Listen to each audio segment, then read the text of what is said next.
ان اللہ وملائکتہ یصلون علی النبی یا ایہا الذین آمنوا صلوا علیہ وسلموا تسلیما اللہم صل علی سیدنا ومولانا محمد معدن الجود والکرم وآلہ وصحبہ وبارک وسلم۔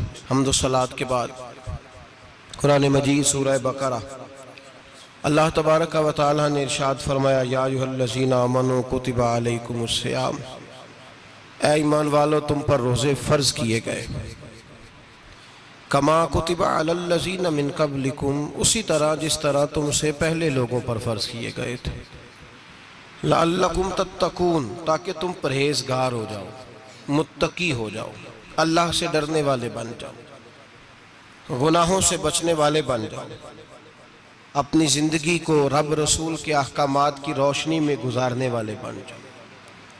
روزہ ایک پریکٹس ہے، ایک مجاہدہ ہے، ایک جد و جہد ہے۔ جد و جہد کس چیز کی؟ اللہ کی رضا کے مطابق اپنے آپ کو ڈھالنے کی جد و جہد۔ صوم کا لغوی معنی ہوتا ہے رک جانا، حلال رزق سامنے پڑا ہے، حلال مشروب سامنے پڑا ہے، حلال رشتہ بیوی کا موجود ہے، لیکن ان سب چیزوں سے حالت روزہ میں رکنا، اللہ کی رضا کے لیے رکنا، اس کا نام روزہ ہے۔ صوم کا معنی رکنے کے ہیں، پرہیز کرنے کے ہیں، بچنے کے ہیں۔ ہر چیز موجود ہے لیکن اللہ کا حکم نہیں ہے تو لہٰذا کھا نہیں سکتے۔ تو رب فرماتے جب جائز چیزیں تو میری مرضی کے بغیر میرے حکم کے نہیں کھا سکتا، تو نے رکنا ہے تو حرام کیسے کھا لیتا ہے؟ اب جائز چیز کے لیے تجھے حکم ہے کہ میں کہوں تو کھائے گا، میں کہوں تو نہیں کھائے گا۔ میں نے حکم دے دیا جائز ہے، روٹی ہے، کھانا ہے، گوشت ہے، تیری فریج میں پڑا سارا کچھ، تو با اختیار ہے، منہ میں دانت بھی ہیں، ہضم کرنے کو ہاضمہ بھی ہے، بھوک کی شدت بھی ہے، پر میری اجازت کے بغیر تو کھا سکتا۔ روزہ رکھ لیا، اب تجھے حکم نہیں کہ تو کھائے۔ جب جائز چیز میری مرضی کے بغیر نہیں کھا سکتا تو ناجائز کیسے کھائے گا؟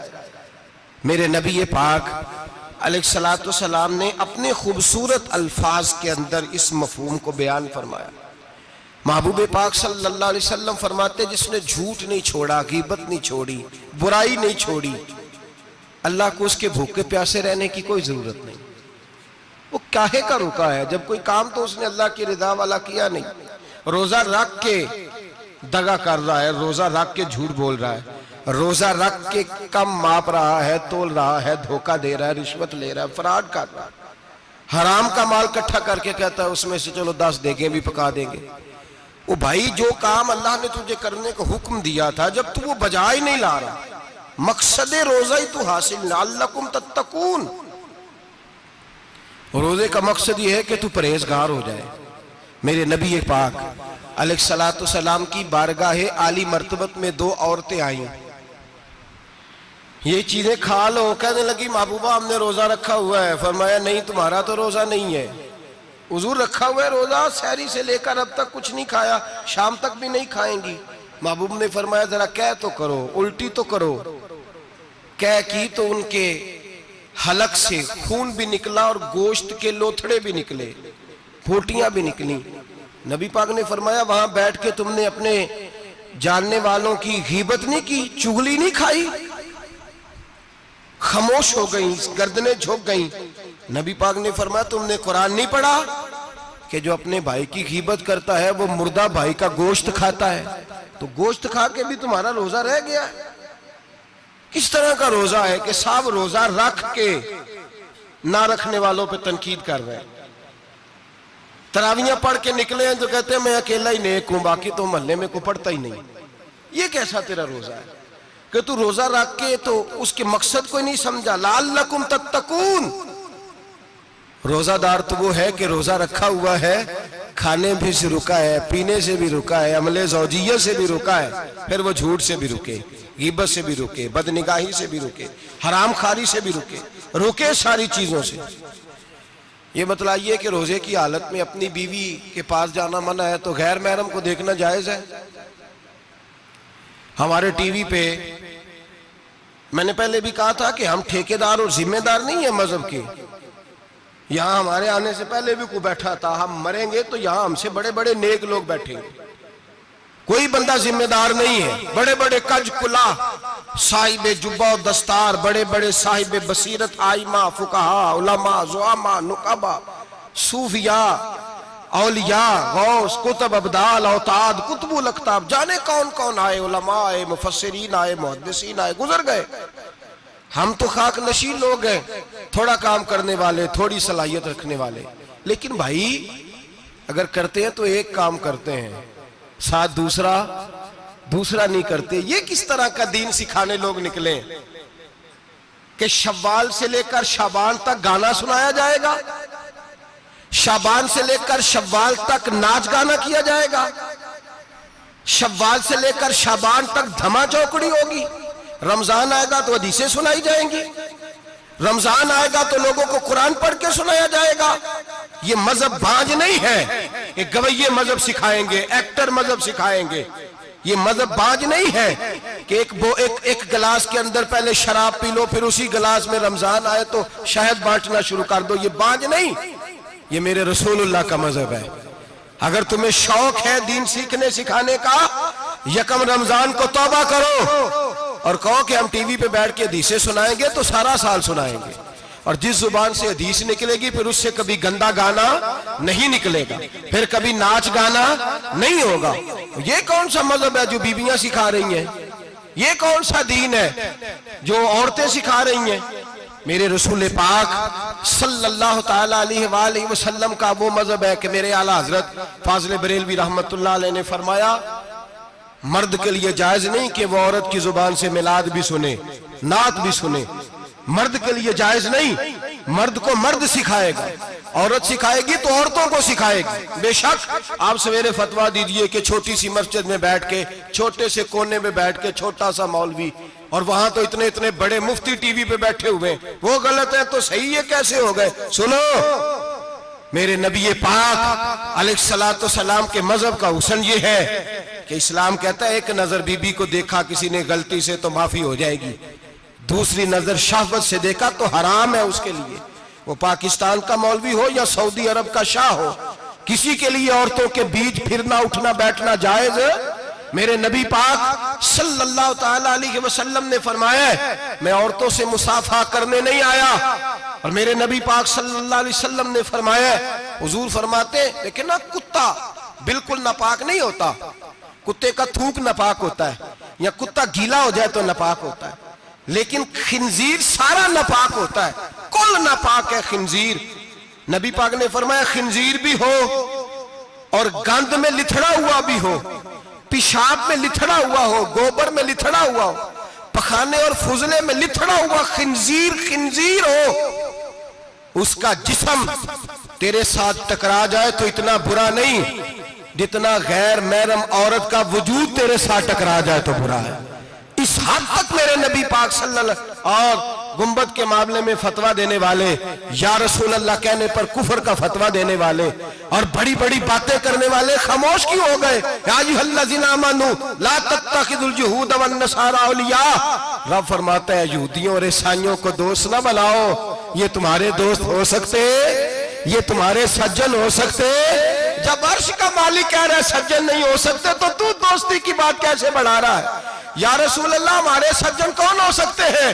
فرمایا تمہارا دوست وہ ہو سکتا ہے جو محمد عربی کا غلامی کرنے والا ہو، جو رسول اللہ کی نوکری کرنا ہو دوست ہوگا. دوسرا دوست ہو سکتا؟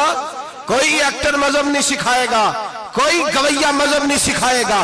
حضرت جناب سیدنا جنید بغدادی، بغداد کے پیر سے کسی نے پوچھا تھا آج سے 1100-1200 سال پہلے، وہ تو زمانہ ویسے نیکی اور پرہیزگاری کا تھا، کہا بابا جی مرد اور عورت نیک ہو، بغیر پردے کے، بغیر حجاب کے، بغیر دیوار کے بیٹھ کر ایک دوسرے کو دین سکھا سکتے؟ حضرت صاحب بتائیے، مرد اور عورت نیک ہو تو بغیر پردے اور حجاب کے ایک دوسرے کو دین سکھا سکتے ہیں؟ تو حضرت جنید بغدادی فرمانے لگے سکھانے والا حسن بصری ہو اور سیکھنے والی رابعہ بصری ہو تو پھر بھی بغیر پردے کے بیٹھنے کی اجازت نہیں. تو مفتی صاحب کو اجازت کس نے دی؟ مولانا صاحب کو اجازت کس نے دی؟ بڑا وہ نہیں ہوتا جو ٹی وی پہ زیادہ آتا ہے، بڑا وہ ہوتا ہے جو رسول اللہ کے دین پہ عمل زیادہ کرتا ہے۔ حضرت عبداللہ ابن مسعود رضی اللہ تعالیٰ عنہ فرماتے زیادہ باتیں کرنے والا عالم نہیں ہوتا۔ حضور پھر عالم کون ہوتا ہے؟ فرمایا پڑھو قرآن، انما یخشی اللہ من عبادہ العلماء۔ فرمایا بڑا عالم وہ ہوتا ہے جو اللہ سے زیادہ ڈرتا ہے، اس لیے کہ رب فرماتا ہے میرے بندوں میں سے جو عالم وہ ہیں جو اللہ سے زیادہ ڈرتے ہیں، خوف رکھتے ہیں۔ تو میرے بھائی رمضان المبارک میں بچنا ہے، پرہیز کا وقت ہے، تو کوئی شخص بھی کوئی شو نہ دیکھے، میری منت ہے آپ حضرات، کوئی شو نہ دیکھے۔ عورت کا تو پردہ ہے، تو ہمیں تو تماشے پہ لگا دیا گیا، عجیب قسم کے ایکٹر آ گئے اور وہ مذہب سکھا رہے ہیں۔ میری اپیل ہے آپ سے کہ سحری افطاری کے وقت ٹیلی ویژن بند رکھیں۔ کیا چیز کھول کے رکھیں؟ یا قرآن کھول کے رکھیں یا رسول اللہ کا فرمان کھول کے رکھیں۔ اللہ رسول کی طرف توجہ رکھیں، وہ سیکھنے سکھانے کا وقت ہے۔ چھوڑیں گویوں سے دین سیکھا جائے گا، آپ ہمیں کوئی شکوہ نہیں، یہ پکی توبہ کریں، سویرے آئیں آ کے دین سکھائیں۔ اور میں ان سے بھی اپیل کروں گا کہ آؤ دین سکھاؤ۔ حضرت فضیل بن عیاض فرماتے ہیں میں ڈاکو تھا، کبھی کبھی چھپ چھپا کے جمعہ پڑھا کرتا تھا، پھر میں نے توبہ کی تو سچی توبہ کی، پھر میں نے توبہ کی تو رب کو راضی کرنے والی توبہ کی، پھر میں نے توبہ کی تو چھوڑی ہر شے، غریبوں کا لوٹا ہوا مال واپس کیا، جس کے پیسے نہ دے سکا اس کے گھر میں جا کے اس کی بھینسوں کو چارہ ڈالا، اس کے اونٹوں کی خدمت کی، میں نے قرضے چکائے۔ فرمایا میں سچی توبہ کر کے مسجد آیا، جس خطیب کے پیچھے میں جمعہ پڑھا کرتا تھا وہ میرے ہاتھ پہ بیعت کر کے مرید ہو گیا۔ اللہ تبارک و تعالیٰ نے اپنے بندوں کے دل میری طرف پھیر دیے، پھر تمہیں اس میں انعام دینے کی ضرورت نہیں پڑے گی، پھر تم کٹیا نشین بن کے بھی دین پھیلاؤ گے تو اللہ اس میں تاثیر پیدا فرما دے گا۔ تو روزے کا معنی رکنا ہے، روزے کا معنی بولیے، روزے کا معنی رکنا، کس سے؟ جھوٹ سے، غیبت سے، بدی سے، بدنگاہی، کھانے پینے۔ روزہ کس پہ فرض ہے؟ امیروں پہ کہ غریبوں پہ؟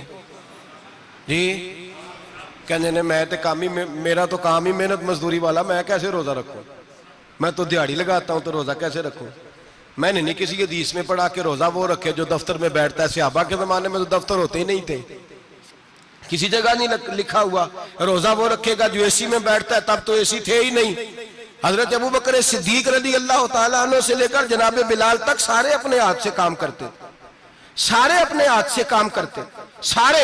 حضرت عمر فاروق رضی اللہ تعالیٰ عنہ خلیفہ وقت ہونے کے باوجود مال غنیمت کے اونٹ چرنے جاتے تھے تو چراگاہ میں چھوڑنے میں جاتے تھے، لینے بھی آتے تھے واپس۔ سارے لوگ اپنے ہاتھوں سے مشقت والے کام کرتے، حضرت بلال مزدوری کرتے، سلمان فارسی مزدوری کرتے، مقداد مزدوری کرتے، صحابہ مزدوریاں کرتے، روزے رکھتے۔ اور رمضان کے جانے کا وقت ہوتا تو در رسول پہ کھڑے ہو کے عرض کرتے محبوبہ دل نہیں بھرا، دل کرتا ہے کبھی رب سارا سال ہی روزے عطا کرے، سارا سال رمضان دے تو ہم سارا سال روزے رکھنے کو تیار ہیں۔ جذبہ تھا، طاقت تھی، ہمت تھی۔ آج نوجوان لڑکا ہے کہتا ہے مجھ سے بھوک برداشت نہیں ہوتی۔ میرے بھائی رب بیماری لا دینا، اللہ سے دعا مانگے اللہ شفائیں عطا فرمائے، اور دعا کریں اللہ آزمائش سے محفوظ فرمائے۔ آپ یقین کریں میں نے لوگوں کو دیکھا ہے حلق سے قطرہ نہیں اترتا، خوراک کی نالی لگی ہوئی ہے، اعلیٰ غذائیں پکی ہوئی پڑی ہیں، عرش کا مالک کہتا ہے میں تیرے حلق سے گزرنے نہیں دوں گا، قانون بن گیا۔ میں نے دیکھا ہے ڈرپ پہ لوگ زندہ ہیں، بوتل لگی ہوئی ہے، گلوکوز کی، گزارا چل رہا، اعلیٰ غذائیں پڑی ہیں، لاکھوں روپیہ تجوری میں پڑا ہے۔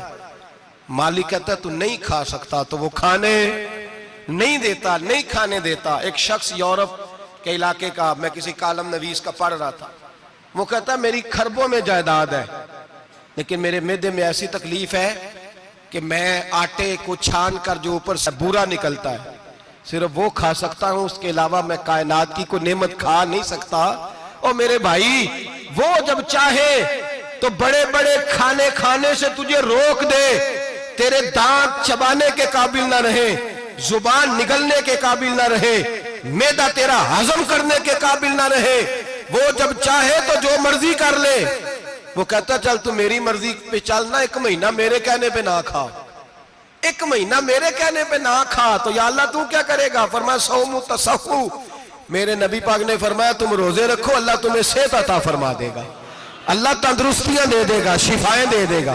تم روزے رکھو اللہ تمہیں، سبحان اللہ، اللہ تمہیں اللہ طاقت دیتا ہے، ہمت دیتا ہے، اللہ ہمت دیتا ہے۔ میں نے دیکھا ہے، میں نے بزرگوں کو دیکھا ہے، ضعیف لوگوں کو دیکھا ہے، کمزور لوگوں کو دیکھا ہے، میں نے دیکھا ہے روزے رکھتے ہوئے، مزدوروں کو دیکھا ہے روزے رکھتے ہوئے۔ میں اپنے ابا جی کو کہتا، ابا جی اتنی سخت گرمی اور مزدوری آپ کرتے اور مزدوری کے عالم میں روزہ رکھتے، تو کہتے پتر روزہ کی آندا ہے، روزہ کدوں کو جاندا ہے، روزہ اپنی جگہ تے وے مزدوری اپنی جگہ ہوتے۔ اور کئی دفعہ مینوں فرمان لگے، مینوں یار سمجھ کوئی نہیں لگدی، پتہ نہیں روزیاں چ اللہ طاقت کتھوں دے چھڑدا ہے اتنی زیادہ، کام بھی زیادہ کریدا ہے تے روزہ بھی بھائی صوم التسخو میرے مصطفیٰ نے فرمایا تو روزہ رکھ، اللہ تجھے صحت عطا فرما دے گا۔ رب تعالیٰ تجھے، یہاں ہوٹل کھلے ہوئے ہیں، یہاں عجیب حالات ہیں، ہوٹل کھلے ہوئے ہیں، لوگ بہانے ڈھونڈتے پھرتے ہیں، کہتے ہیں کٹ لگ گیا تھا ذرا، تھوڑا سا خون نکل آیا، سنی پلاس لگائی ہے تو روزہ نہیں رکھا، یہ ذرا مجھے تھوڑی دقت ہو گیا تو میں نے روزہ نہیں رکھا، کھانسی لگ گئی ہے تو روزہ نہیں رکھا۔ او خدا کے بندے، روزہ تو نعمت ہے۔ اور سبحان اللہ، میرے نبی پاک نے فرمایا لِكُلِّ شَيْءٍ زَكَاةٌ وَزَكَاةُ الْجَسَدِ الصَّوْمُ، فرمایا ہر شے کی زکوٰۃ ہوتی ہے، وجود کی زکوٰۃ روزہ ہے، روزے رکھو جسم کی زکوٰۃ نکل جائے گی۔ فاقہ کرنا بھی میرے نبی پاک کی سنت ہے، مسواک کرنا بھی سنت ہے، اور فاقہ کرنا بھی، مسواک والی سنت زیادہ اپناتے ہیں لوگ، فاقہ کرنا بھی نبی پاک کی سنت ہے۔ ایک صاحب مجھے کہنے لگے جناب بیٹھ کے کھانا حضور کی سنت ہے، میں نے کہا کبھی کبھی نہ کھانا بھی نبی پاک کی سنت ہے، نہ کھانا بھی حضور کی سنت ہے۔ اور ہمارے فقہاء نے لکھا ہے جو روٹی زیادہ کھاتا ہے اس میں دو باتیں پیدا ہو جاتی ہیں، کیا کیا؟ ایک بولتا زیادہ ہے، دوسرا سوتا زیادہ ہے، غافل ہو جاتا ہے۔ فقہ اور حکیم اطباء ڈاکٹر کہتے ہیں کہ پیٹ خالی رہے نا جس آدمی کا، اس کا حافظہ مضبوط ہوتا ہے، اس کے ذہن کی گرہ کھلتی ہے۔ زیادہ کھانے سے تو خماری چڑھتی ہے، دماغ ڈھونڈتے پھرنا روٹی کدھر سے آج اچھی ہے، گھر میں نہیں پکی تو ہوٹل چلے جانا، کھانے کے سوا اور کام ہی کوئی نہیں۔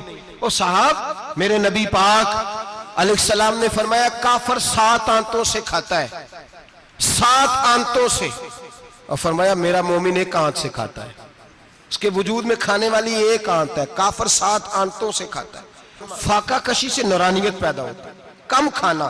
دیکھیں نا نبی پاک صلی اللہ علیہ وسلم نے اللہ سے فاقہ مانگ کے لیا ہے، یا اللہ 1 وقت روٹی دے، 1 وقت کا فاقہ دے، مانگ کے لیا ہے نبی پاک نے، مانگ کے۔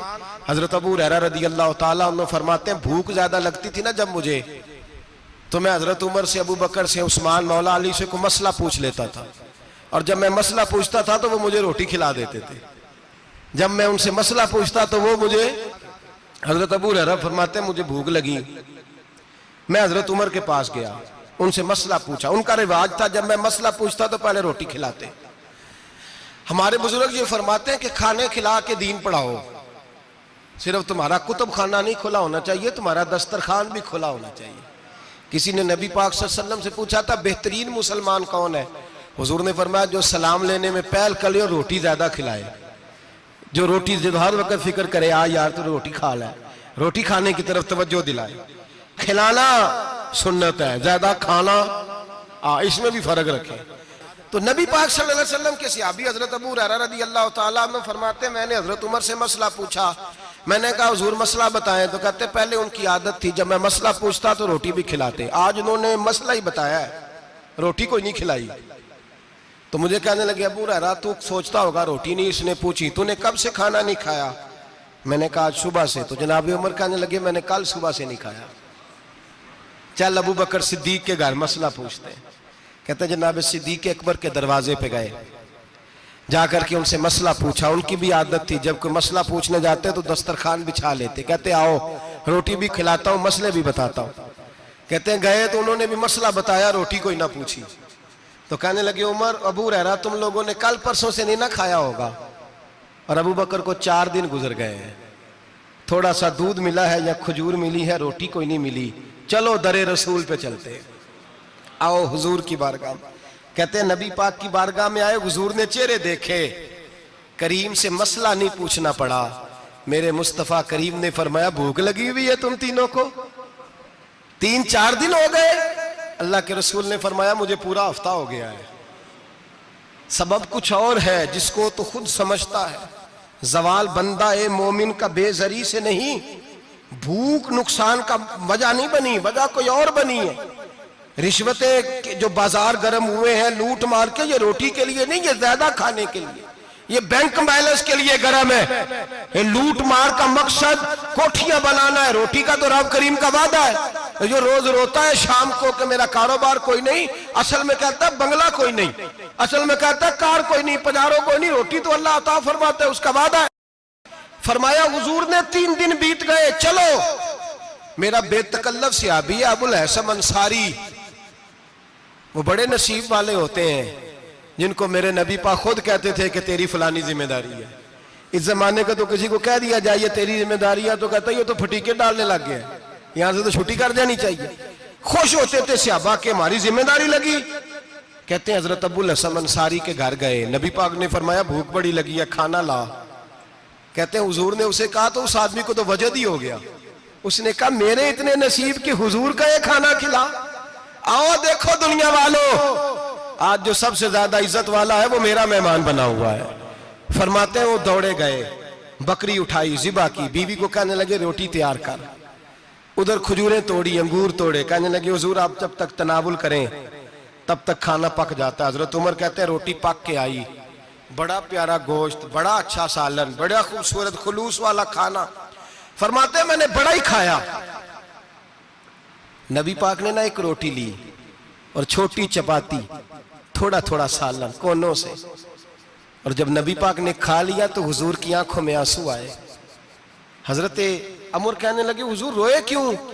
نبی پاک نے فرمایا سوچتا ہوں 7 دن کے فاقے کے بعد کھایا ہے، پر ڈرتا ہوں رب اس کا حساب پوچھے گا تو جواب کیسے دینا ہے، اس کا حساب بھی تو دینا ہے نا جو کھایا ہے۔ تو حضرت عمر فاروق کے ہاتھ میں کچھ چیز تھی، زور سے زمین پہ ماری، کہا محبوبہ 7 دن کے بعد بھی روٹی کھائے تو حساب دینا ہے۔ نبی پاک فرمانے لگے عمر وہ مالک ہے نا، تو جب دیتا ہے تو حساب نہیں لے سکتا، حساب تو دینا ہے، حساب تو دینا ہے، تیاری رکھو۔ صحابہ کرام فرماتے ہیں ہم نے ارادہ کیا کہ آج کے بعد ہم پھر فاقے کریں گے، کم کھائیں گے، اس لیے کہ حساب دینا ہے۔ میرے بھائی وہ فاقہ کشی کرتے تھے، ڈرتے تھے۔ یہاں تو لوگ کھا کے بیمار ہیں، کھاتے جا رہے ہیں سوتے جا رہے ہیں، کھاتے جا رہے ہیں سوتے جا رہے ہیں۔ یہ بھی وقت آئے گا رمضان شریف کا، سویرے درس پہ آؤ کہتے نیند بڑی آتی ہے، سویرے 2 سپارے پڑھ کے سویا کرو کہتے صاحب نیند بڑی آتی ہے، فجر کے بعد جو تو وقت ہوتا ہے اللہ اللہ کرنے کا، سحری کا، کھاتے جا رہے ہیں سوتے۔ لوگ جماعت سے نماز نہیں پڑھتے سو جاتے، جماعت کا ثواب چھوڑ کے سو جائیں گے۔ بھائی رمضان مبارک میں فاقہ کشی کی ٹریننگ ہوتی ہے، فاقہ کشی کی تربیت لے، رمضان میں روکے اپنے آپ کو، تربیت ہوگی۔ اور ہمارے صوفیاء فرماتے ہیں جو زیادہ کھاتا ہے اس کا نفس اس کو زیادہ پہ مائل کرتا ہے، خواہشات نفس پیدا ہوتی ہیں۔ میرے نبی پاک علیہ السلام نے جوانوں کو حکم دیا ہے یا معاشر الشباب، او جوانوں، یا رسول اللہ کیا حکم ہے؟ فرمایا یا نکاح کر لو اگر طاقت ہے، نہیں طاقت تو روزے رکھو۔ حضور روزے سے کیا ہوگا؟ فرمایا تمہارا نفس کچلا جائے گا، شیطان وسوسہ اندوزی نہیں کرے گا۔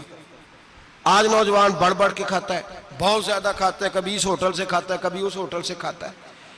اتنا زیادہ کھائیں گے تو نفسانی قوتیں اچھل کر کے آئیں گی، مشکل ہو جائے گا۔ شادیاں دیر سے ہوتی ہیں، ماں باپ آنکھیں بند کر کے بیٹھے ہوئے ہیں۔ اگر ماں باپ کی ذمہ داری ہو اور ماں باپ نکاح نہ کرے تو نبی پاک نے فرمایا بچے گناہ کریں گے تو جتنا گناہ بچے کو اتنا باپ کو بھی ہوگا۔ تو ماں باپ چپ ہیں، دوسرا شادی مشکل بڑی ہے، مہنگی بڑی، اور تیسرا نہیں کر رہے کچھ لوگ تو روزے بھی نہیں رکھ رہے۔ تو رمضان ان کے لیے بھی وقت ہے، نفسانی قوتیں کچلی جائیں گی، کھانا جتنا کم کھایا جائے گا اتنا وجود کے اندر نفسانی خواہشات کم پیدا ہوں۔ تو رمضان تو پریکٹس ہے مجاہدے کی، دین کی۔ اور دوسرا میرے حبیب پاک صلی اللہ علیہ وسلم نے فرمایا ہے، حضور فرماتے ہیں کہ رمضان اور قرآن کا آپس میں رشتہ ہے۔ قرآن پاک کتنا پڑھنا چاہیے روزانہ؟ زیادہ سے اللہ جزا دے، امید ہے آپ زیادہ سے زیادہ ہی پڑھتے ہوں گے۔ بھائی سنیں، حدیث مبارکہ میں نبی پاک نے فرمایا رمضان اور قرآن دونوں مل کے نا، بڑی پیاری حدیث ہے، فرمایا دونوں مل کے اللہ کی بارگاہ میں میری امت کی سفارش کریں گے، رمضان اور اللہ اکبر۔ کس طرح؟ نبی پاک فرماتے ہیں رمضان کہے گا اے اللہ دن کے وقت میں نے اسے تیری رضا کے لیے کھانے پینے سے باز رکھا، اور قرآن کہے گا یا اللہ رات کو تیری رضا کے لیے کھڑا ہو کے یہ قرآن سنتا تھا۔ رمضان اور قرآن دونوں سفارش کریں گے۔ ہم نا بڑا کچھ پڑھتے ہیں، سنتے ہیں، سیکھتے ہیں، اب یقین کریں یہ کھاتے بھائی کا بھائی سے اختلاف ہو جائے نا تو وہ 30 سال پرانے کھاتے کھول کے لے آتا ہے، ساری رات ڈھونڈتا ہے کہ میرے پیسے کہاں سے نکلتے ہیں، پڑھ لیتا ہے۔ قرآن پاک کی باری آتی ہے تو نہیں پڑھتے قرآن پاک۔ ابا جی کا ختم ہوتا ہے تو مانگتے پھرتے ہیں، کہتے ہیں 2 قرآن پاک 10 قرآن پاک۔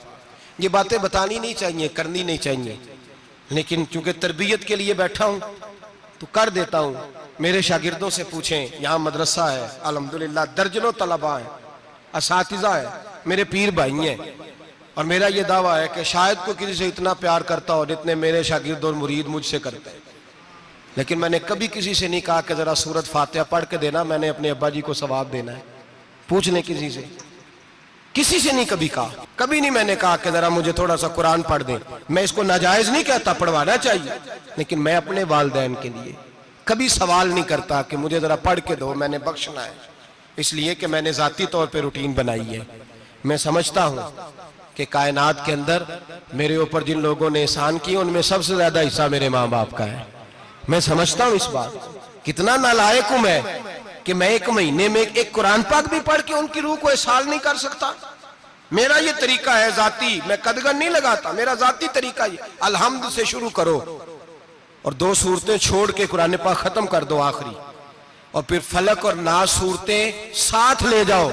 یہاں بیٹھ کے سالے ثواب نہیں کرنا، ختم نہیں دلانا، ساتھ لے جاؤ، قبر پہ کھڑے ہو جاؤ اور فلق اور ناس صورتیں قبر پہ بیٹھ کے تلاوت کرو، اور جو قرآن مجید پڑھا ہے ان کی روح کو وہاں احسان کرو۔ او بھائی، اولاد جب ماں باپ کے لیے پڑھتی ہے تو اسے کہنا نہیں پڑتا اللہ بخش دے، اس لیے کہ اولاد کی نیکیاں خود بخود ماں باپ کے کھاتے میں جمع ہوتی ہیں، خود نیکیاں جمع ہوتی ہیں۔ میرے بھائی تو بچوں سے یہ تو مطالبہ کرتا ہے کہ بیٹا اس سال رمضان المبارک میں میرے لیے ستو ضرور بنانا، فلانی چٹنی ضرور تیار کرنا، یہ کیوں نہیں کہتا بیوی سے کہ ڈشیں کم بنانا، تو بھی بیٹھ کے قرآن پاک پڑھ، میں بھی قرآن پاک پڑھتا ہوں۔ ادھر آؤ بیٹا یہاں بیٹھ کے تلاوت کرو، میں بھی کرتا ہوں۔ بیٹی ادھر آؤ بیٹھ کے قرآن پاک پڑھو، کتنا وقت لگتا ہے؟ حافظ اور قاری اور علماء اگر پڑھیں تو 20-25 منٹ لگتے ہیں قرآن پاک کا سپارہ پڑھنے، اور اٹک اٹک کے پڑھنے والا بھی پڑھے تو 1 گھنٹہ لگ جائے گا۔ اور میرے نبی پاک صلی اللہ علیہ وسلم نے فرمایا جو قرآن پڑھتے ہوئے اٹکتا ہے اللہ اسے ڈبل ثواب عطا فرماتا ہے۔ فرمایا جو زبانی پڑھے سنگل ثواب، جو دیکھ کے پڑھے اسے ڈبل ثواب۔ حضور کیوں؟ فرمایا اس لیے کہ میرا قرآن دیکھنے پہ بھی اللہ ثواب عطا فرماتا ہے، قرآن دیکھنے پہ بھی اللہ ثواب دیتا ہے، دیکھنے کا بھی ثواب۔ رمضان شریف میں قرآن پاک پڑھے، کھول کے پڑھے، اور میرے بھائی اگر تیرا بچہ پڑھے، اگر تیری بیٹی پڑھے، کائنات کا خوش نصیب باپ وہ ہے کہ بیٹا قرآن پڑھے، چاہے ناظرہ ہی پڑھے، جس کی بیٹی پڑھے۔ زندگی میں انہیں اس کام پہ لگا جاؤ، مرنے کے بعد بھی پڑھیں گے۔ امام جلال الدین سیوطی شافعی رحمت اللہ علیہ فرماتے حضرت عیسیٰ قبر کے پاس سے گزرے، قبر پہ عذاب ہو رہا تھا، اللہ کا غضب برس رہا تھا، جناب عیسیٰ استغفار پڑھتے ڈرتے گزر گئے۔ تھوڑی دیر کے بعد، چند گھنٹوں کے بعد گزرے تو اسی قبر پہ پھول کھلے ہوئے تھے، رحمت برس رہی تھی۔ حضرت عیسیٰ علیہ السلام عرض کرنے لگے مولا تو بے نیاز ہے، میری طاقت نہیں تیرے کاموں میں بولنے کی، پر ابھی تو یہاں عذاب ہو رہا تھا، ابھی رحمت برس رہی ہے۔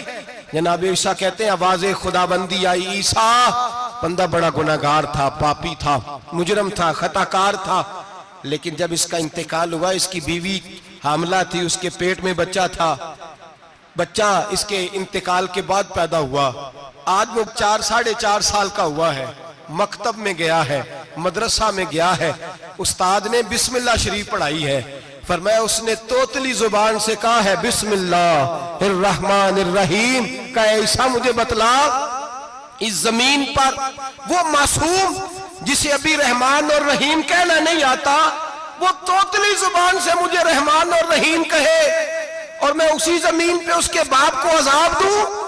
فرمایا اس نے 1 بار رحمان اور رحیم کہا ہے، میں نے اس کی باپ کی قبر کو نور سے معمور فرما دیا ہے، نور سے بھر دی ہے قبر، برکت سے بھر دی ہے۔ اللہ کرے میرے بیٹے بھی قرآن پڑھے، اللہ کرے میری بیٹیاں بھی قرآن پڑھے، اللہ کرے ہم سب کی اولادیں قرآن پاک پڑھے۔ لیکن نا امام اعظم ابو حنیفہ رمضان میں 61 قرآن پاک پڑھتے تھے، کتنے 60 تے ایک اللہ اکبر. ایک قرآن پاک دن میں پڑھتے پورا, ایک رات کو پڑھتے, ایک تراویح میں پڑھتے. 61 قرآن پاک امام صاحب پڑھتے. آپ فرماتے میں نے چھوڑ دیے سارے وظیفے, میں صرف رسول اللہ کا قرآن پڑھتا ہوں. رمضان سارا قرآن پاک, سارا رمضان. اب تو عادت ہی نہیں رہی ہمیں قرآن پاک. اگر لوگ ناراض نہ ہوں تو محفل نعت ہوتی ہے تو تلاوتیں کتنی ہوتی ہیں, اور نعتیں ہم نے ذوق ہی نہیں بنایا, ذوق ہی نہیں بنایا ہم نے تلاوت قرآن کا. اس لیے کہ قراء, علماء, فقراء ان کو ہم تیار ہی نہیں کر رہے, ہم تو ایکٹر پال رہے ہیں جو پیسے لیتے ہیں نعت خوانی کے. معاذ اللہ. او میرے بھائی, کیا قرآن میرے نبی کی نعت نہیں؟ حضرت عائشہ صدیقہ رضی اللہ تعالیٰ عنہ کے پاس صحابہ گئے, کہنے لگے اماں جی ہمیں نبی پاک کا اخلاق بتلائیں. تو اماں جی کہنے لگی جاؤ جا کے قرآن پاک پڑھو. کالا خلقہ القرآن, سارا قرآن میرے نبی کے اخلاق کا ہی نام ہے. یہ ساری نعت ہے, یہ ساری نعت ہے. اس نعت کو سننے لوگ کیوں نہیں آتے؟ اتنا راش میں اپنے نعت میں اتنا تراویح پہ کیوں نہیں ہوتا؟ اور ملت کا جوان یاد رکھے, بوڑھے تراویحاں پڑھتے ہیں, ضعیف تراویحاں پڑھتے ہیں, گھٹنوں میں درد ہے تراویحاں پڑھتے ہیں, بیمار بوڑھے تراویحاں پڑھتے ہیں. جوان وہاں چوک میں کھڑے. کیا جوانی اس لیے ہے چوکوں میں کھڑا ہوا جائے؟ کیا جوانی اس لیے ہے کہ سعودی عرب جانے کے لیے پاسپورٹ بنانا ہو تو 2.5 گھنٹے کھڑا رہے تو؟ شناختی کارڈ کے دفتر تو کھڑا رہے, پروٹیکٹر کے لیے کھڑا رہے, کافروں کے سامنے کاسا لیسی کرنے کے لیے تو کھڑا رہے, تو نوکری پہ جائے تو ساری رات کھڑا رہے, اور تو قرآن کے لیے کھڑا نہیں ہوتا؟ میرے محبوب نے فرمایا من قام ایمانا و احتسابا غفر له ما تقدم من ذنبه. فرمایا جو رمضان المبارک میں اللہ کی رضا کے لیے گناہوں کی معافی کے ارادے سے قیام کرے گا, راتوں کو عبادت کرے گا, اللہ اس کے پچھلے سارے گناہ معاف فرما دے گا. نوجوان ارادہ کریں, پروگرام بنائیں کہ انشاءاللہ قرآن پڑھنا بھی ہے, قرآن پڑھوانا بھی ہے, سننا بھی ہے, اور انشاءاللہ بولیے سننا بھی ہے اور پڑھنا بھی ہے اور پڑھانا بھی. ہمت کریں, دلیری کریں, آ کے کھڑے تو ہو, اللہ توفیق عطا کرے گا. پہلی بات یہ کہ روزہ رکھیں, دوسری بات یہ کہ قرآن پاک کی تلاوت کریں, اور روزہ رکھیں تو روزے کے سارے حسن سمیت اسے رکھیں. نبی پاک نے فرمایا رمضان غمخواری کا مہینہ ہے, غمخواری کریں. ہمارے زمانے میں 2 قسم کی تکلیفیں ہیں. ایک تو غریب آدمی, اس کا حال یہ ہے کہ وہ مانگتے ہی گزارا کرنا چاہتا ہے. اس نے ہاتھ یوں کر لیا ہے تو اب اس کا یوں ہونے کو تیار نہیں. ضرورت اگر کسی آدمی کو کسی دروازے پہ لے جاتی ہے تو برا نہیں, لیکن سوال کا اپنے اوپر دروازہ کھول لینا یہ ٹھیک نہیں. فاقہ کشی پیدا کریں, حوصلہ پیدا کریں, تھوڑے پہ گزارا کرنا سیکھیں. غریبوں کو بھی اجازت نہیں کہ وہ نکل کھڑے ہوں میدان میں مانگنے کے لیے. ٹولیاں نکلتی ہیں رمضان میں, جتھے نکلتے ہیں خیرات کٹھی کرنے والے. بچیں. میرے نبی پاک صلی اللہ علیہ وسلم نے فرمایا جس نے بغیر ضرورت کے سوال کیا, جب قیامت کے دن آئے گا تو اس کے چہرے کے اوپر گوشت نہیں ہوگا, صرف ڈھانچہ ہی ہوگا. اتنی بھیانک صورت میں آئے, بغیر اشد ضرورت کے سوال نہ کر, کبھی سوال نہ کر. اور امیروں سے گزارش ہے کہ رمضان ہمدردی کا مہینہ ہے, ہمدردی کریں تو سامنے والے کی عزت کا بھی خیال کریں. یہ بات درست ہے کہ غریب سیاڑہ نہیں ہوتا, اس لیے کہ جس کی جیب میں پیسے نہیں ہوتے بھائی اسے عقل بھی نہیں ہوتی. جس کے گھر کار نہیں ہوتی اسے چلانے کا طریقہ, جس کے گھر اوون نہیں ہوتا اسے چلانے کا طریقہ بھی نہیں آتا. جس کے گھر میں چیزیں ہوتی ہیں اسے چلانا بھی آ جاتا ہے. جدے گھر دانے اودے کملے بھی اس کے سیانے ہو جاتے ہیں. تو چودھری صاحب, سیٹھ صاحب, نواب صاحب آٹا تقسیم کرتے ہیں, کھڑے ہو کے فوٹو کھچاتے ہیں, فیس بک پہ دیتے ہیں, اور ایک آٹے کا تھیلا اور 10 اخباروں میں فوٹو. اللہ سے ڈریں, رمضان ہمدردی کا مہینہ, ہمدردی کا. غریب کو دیں تو اس کی عزت کو رسوا نہ کریں. میرے نبی پاک علیہ السلام کے صحابی حضرت عبداللہ ابن عمر رضی اللہ تعالیٰ عنہ ڈھونڈ کے لاتے تھے مسکینوں کو, ڈھونڈ کے, اور جب لاتے تھے تو اپنے دسترخوان پر بٹھا کر اپنے ساتھ افطاری کرایا کرتے. اور پھر فرمایا اللہ تعالیٰ نے لن تنالوا البر حتی تنفقوا مما تحبون, اللہ کے راستے میں وہ چیز دینی ہے جو تمہیں زیادہ پیاری ہو. کون سی چیز جو تمہیں, میں تھوڑا سا بے باک ہوں, بعض دوستوں کے ساتھ, سب کے ساتھ نہیں. ایک دوست مدرسے میں گھی دینے آئے ایک دفعہ, تو وہ والا گھی دے گئے جو سب سے سستا تھا. تو میں نے کہا مجھے دیانتداری سے بچائے، آپ یہی کھاتے ہیں گھر میں؟ کہنے لگے نہیں۔ تو میں نے کہا پھر ہم نے بچے مارنے کے لیے تو نہیں نہ رکھے ہوئے، کیا وہ والا گھی اللہ کے راستے میں پیاری چیز دے رہی ہے نا، اس لیے گلے گلے نوٹ لوگ مسجد کے گلے میں ڈال جاتے ہیں، پھٹے ہوئے ڈال جاتے ہیں، کہتے ہیں جوڑ لیں گے مولوی صاحب۔ اور خدا کے بندے پیاری چیز دینی تھی تو نے، اور تو نے اس کا ترجمہ الٹ کر لیا ہے۔ سمجھ لیں رمضان المبارک میں کسی غریب کی مدد کرنی ہے تو ساتھ اس کی عزت بھی کرنی ہے۔ نبی پاک علیہ السلام کے دروازے پر جب سے، یہ جملہ ایک ہے لیکن بڑا قیمتی ہے، صحابہ کہتے ہیں جب ہم دروازہ رسول پہ جاتے تھے خیرات بھی ملتی تھی اور عزت بھی ملتی تھی۔ خود بھیک دیں خود ہی کہیں منگتے کا بھلا ہو، خیرات بھی ملتی تھی اور عزت بھی ملتی تھی۔ نبی پاک ساتھ عزت بھی دیتے تھے، مسکین کو غریب کو دیں اور خیر خائی کریں۔ جوتے بیچنے والے جوتوں کے ریٹ سستے کریں، کپڑا بیچنے والے کپڑے کا ریٹ، درزی صاحب بھی ریٹ سستا کریں، دکاندار بھی چیزوں کا ریٹ، حکیم صاحب پیسے کم لیں، ڈاکٹر پیسے کم کریں، حکومت نرخوں میں کمی کرے، اور یہ کام اجتماعی طور پہ کریں۔ میرے نبی پاک نے فرمایا رمضان غمخواری کا مہینہ ہے، اس میں غمخواری کرنی ہے، دوسرے کا خیال کریں، اظہار کریں، قربانی کریں۔ یہاں ہر چیز کا ریٹ بڑھ جاتا ہے رمضان شریف میں، ہر آدمی کہتا ہے میرا سیزن آ گیا ہے، توجہ بڑھائیں، خیال کریں، غمخواری کا مہینہ ہے۔ اور پھر آپ لوگوں سے یہ بھی گزارش ہے کہ رمضان المبارک کا جب مہینہ آئے تو جس آدمی کے ساتھ نیکی کرنی ہے وقت پہ کریں۔ کسی غریب کو پیسے دینے ہیں، کپڑے دینے ہیں تو یکم رمضان کو دیں۔ میں اکثر دوستوں سے پوچھتا ہوں، میں کہتا ہوں قاری صاحب نو جوڑا کدو دیندے ہو؟ کہندے ستیویں والے دن۔ میں کہا مینوں لگ گئی سمجھ، تہاڈی سازش ہے کہ جڑے سواں کے پا نہ لوے، ایویں مولوی چودھری صاحب دے نال دے کپڑے پا لے تے کتے لکھیا ہے اینوں دینا ہے ستیویں؟ تسی دسو ستیویں والے دن کو درزی سی کے دیندا ہے، انہوں 3 گنا بھی پیسے دئیے تو کہندا ہے جڑے باقی نے انہاں دے نہیں بٹن پہ لگ دے میرے کولوں، کتھوں جوڑا سی کے؟ تو کس دن دیتے ہو قاری صاحب کو؟ کیا مقصد ہے؟ پہننے کے لیے دے رہے ہو یا اس لیے دے رہے ہو کہ نہ پہن سکے؟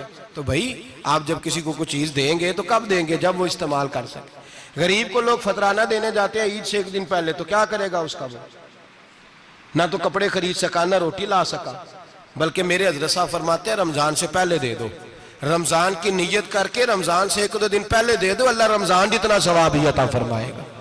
رمضان سے پہلے دو جس کو کچھ ہے دینی، قبل از وقت تیاری کرو۔ اور میرے قبلہ حضرت صاحب فرمایا کرتے اپنے کپڑے بعد میں، غریب کے بچوں کے کپڑے پہلے، اپنے گھر کی ضروریات بعد میں، غریبوں کی ضروریات، اس لیے کہ اللہ پاک نے ان کا رزق بھی ہمارے گھر بھیج دیا ہے۔ ہماری ڈیوٹی لگائی ہے کہ تم نے بانٹنا، بانٹنے والے بنو، اور یہ ذہن بنائے کہ پتہ نہیں کس کا حصہ تھا جو اللہ نے میرے گھر بھیجا، یہ ذہن بنا کے بانٹ۔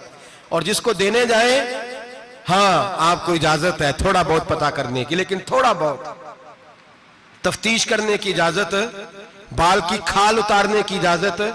میں نے دیکھا ہے لوگ غریبوں کا انٹرویو لیتے ہیں، تیرا تو فلانا کمانے والا نہیں، تیرا تو فلاں بچہ، او بھائی بہت سارے غریب ایسے ہیں، بڑے ہیں جو کمانے کی کوشش کرتے ہیں لیکن ان کا سبب نہیں بنتا۔ ہاں ہے ایسے لوگ جو سعودی عرب چلے گئے ہیں، کہتے ہیں تیرا تو فلاں باہر نہیں گیا، گیا ہے، لیکن سارے سعودی عرب جانے والے بھی مال کمانے کی طاقت نہیں رکھتے، کئی وہاں بھی بیٹھ کے بیچارے قرضوں میں الجھے ہوئے ہیں، وہاں والوں کے ظلم کا شکار ہیں، بہت ساری آزمائشوں میں۔ تو تفتیش کرتا ہے۔ میرے امام شافعی کا ایک جملہ اگر آپ کو یاد رہ گیا تو بات بن جائے گی۔ امام شافعی رحمت اللہ، بلکہ حضرت غوث اعظم جیلانی کے پاس وہ بات آپ کو زیادہ فائدہ دے گی۔ حضرت غوث اعظم جیلانی کو ان کا ایک مرید سمجھانے لگ گیا، کہنے لگا حضرت جی آپ سب کو ہی دیتے رہتے ہیں، ہر بندہ مستحق نہیں ہوتا، ذرا ٹٹول کے دیا کریں۔ تو غوث اعظم جیلانی فرمانے لگے بھائی مجھے تو لگتا ہے تو بھی ان چیزوں کا مستحق نہیں تھا جو اللہ نے تجھے عطا کر دی ہے، پہلے تو بتا تو مستحق تھا، تجھے اپنی حیثیت اوقات کا پتہ ہے جو اللہ نے تجھے دے دی ہے، طاقت تھی، کوالٹی تھی، تیرے اندر وہ صلاحیت تھی، رب نے تو نہیں تیری تفتیش کی کہ تو قابل ہے کہ نہیں، تو اللہ کے بندوں کی تفتیش کرتا پڑتا ہے۔ امام شافعی فرمایا کرتے، امام شافعی فرماتے رب تجھے پرکھ کے نہیں دیتا، ٹٹول کے نہیں دیتا، رسوا کر کے نہیں دیتا، تو غریبوں کے ساتھ یہ سارا ظلم کیوں کرتا ہے؟ بس پتہ چل گیا وہ ضرورت مند ہے تو دے، اس لیے کہ اجر تجھے غریب نے نہیں دینا، اجر اللہ نے دینا ہے، اور اللہ اجر عمل پہ نہیں دیتا، اللہ تو نیت پہ اجر عطا فرماتا ہے۔ تو نیت دیکھ تیری کس طرح کی۔ تو میرے بھائی غریب کو دیں، قبل از وقت دیں، رمضان مبارک میں چوتھا کام، بات آخری اور چوتھا کام سنیں، رمضان میں دین سیکھیں۔